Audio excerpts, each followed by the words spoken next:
Noong una, kilala ang BMW sa performance, luxury, at engineering precision. Pero habang ang mundo ay lumilipat sa mas eco-friendly na solusyon, hindi nagpauli ang BMW. Dito pumasok ang BMW i-Series.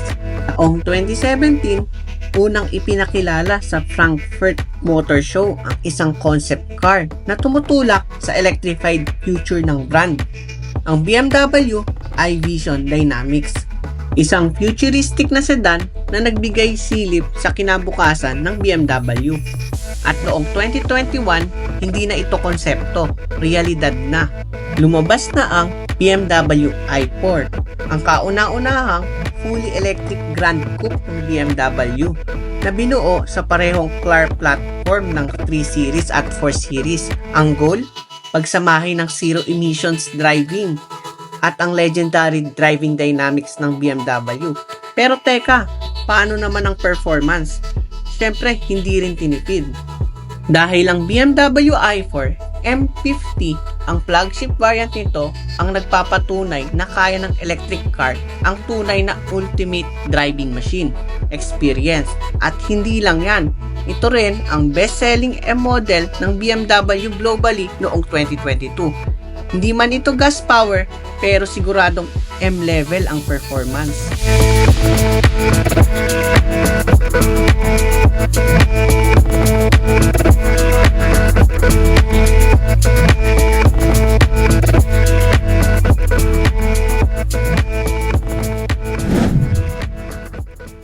Pagdating sa itsura, hindi basta-basta ang BMW i4 M50.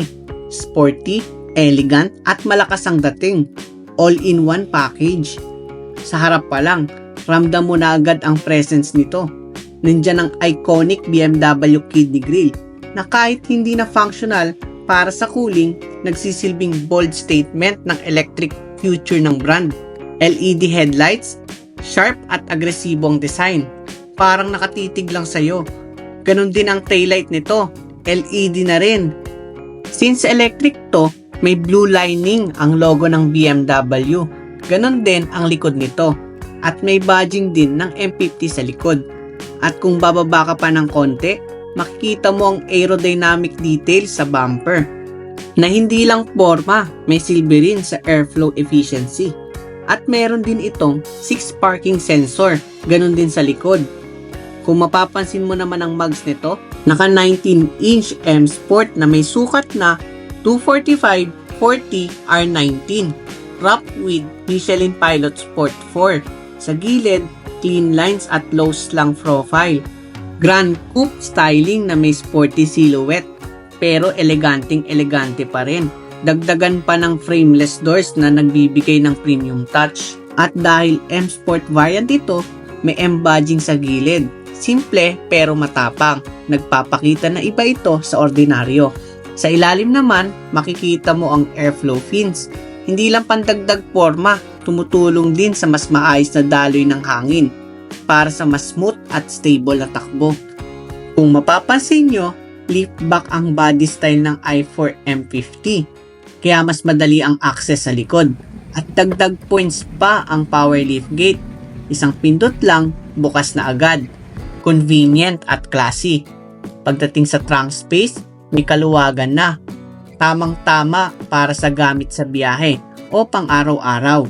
May extra storage pa sa magkabilang gilid at may LED lighting para kitang-kita kahit madilim. Ang BMW i4 M50 ay hindi lang basta electric. May performance ito na pang sports car. Dual motor setup na to.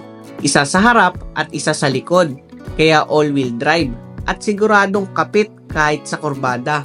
Meron itong 544 horsepower at 795 Nm of torque.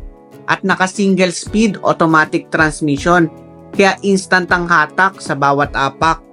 Pagdating naman sa charging, hindi ka rin mabibitin gamit ang fast charging tech. Kaya nitong mag-charge mula 10% hanggang 80% in just 30 minutes gamit ang DC fast charger. Perfect pag on the go ka. At kung sa bahay ka magcha-charge gamit ang level 2 wall box, aabot ang full charge sa halos 8 hours and 30 minutes. Sakto habang natutulog ka, ready na ulit sa biyahe kinabukasan.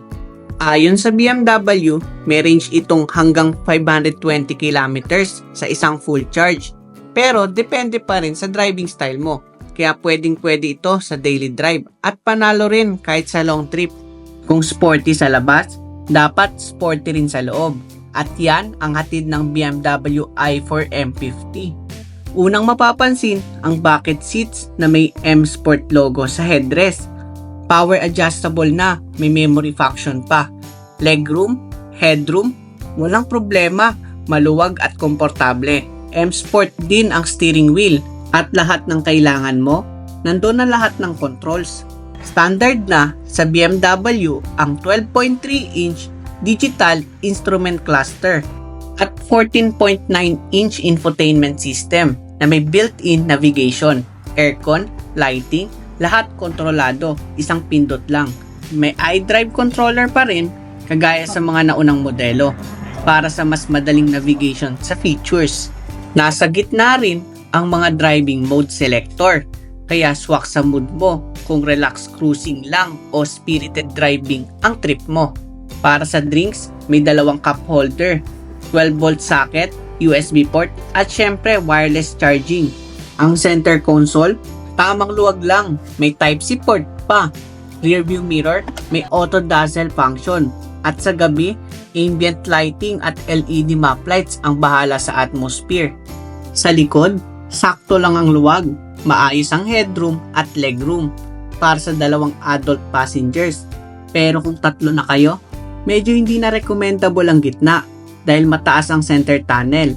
Buti na lang, may center armrest na may kasamang cup holders kaya comfort pa rin ang priority.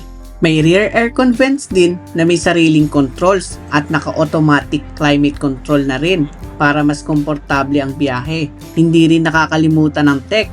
May dalawang USB Type-C port para sa gadget ng mga pasahero. Kaya itong BMW i4 M50, hindi lang sporty, techy pa sa loob.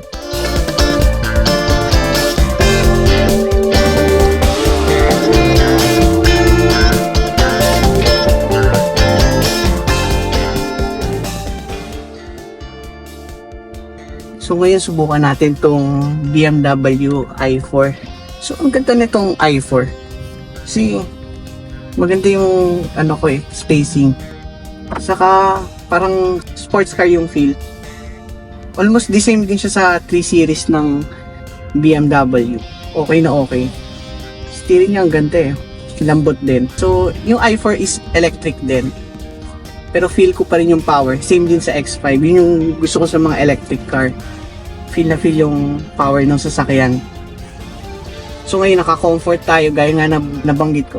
Gusto ko yung comfort niya kasi nga maganda yung ride. Saka maganda rin yung suspension niya. Braking system maganda rin. Saka nakaano rin siya, sports pedal kaya makapit.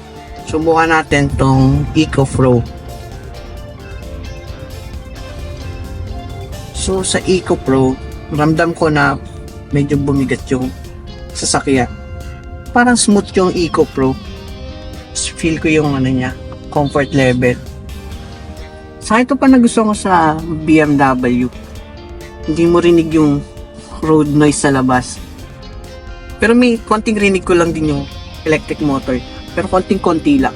Kasi nakaano tayo EcoPro. So testingin natin to sports. Sa sports mode, ramdam ko yung power niya. Ramdam ko yung torque. So kahit mahaba itong i4, hindi siya gano'ng mahirap gamitin. Saktong-sakto siya dito sa Manila, especially kung gagamitin nyo siya sa city driving. Ang BMW i4 M50 ay nagkakahalaga ng 5,990,000 in Philippine peso. Available ito sa tatlong kulay, Alpine White, Portimao Blue, at Black Sapphire. Kung hanap nyo ay BMW cars, punta lang kayo sa RSA Motors Green Hills at hanapin si Ma'am Rowena Nolasco for inquiries. Sabihin nyo na napanood nyo to sa Drive Talk by Aljay. At kung nagustuhan mo naman ang review na to, don't forget to like, comment, share, at mag-subscribe. I-click mo na rin ang notification bell para lagi kang updated sa mga bago nating car reviews. Kita-kits sa next episode ng Drive Talk.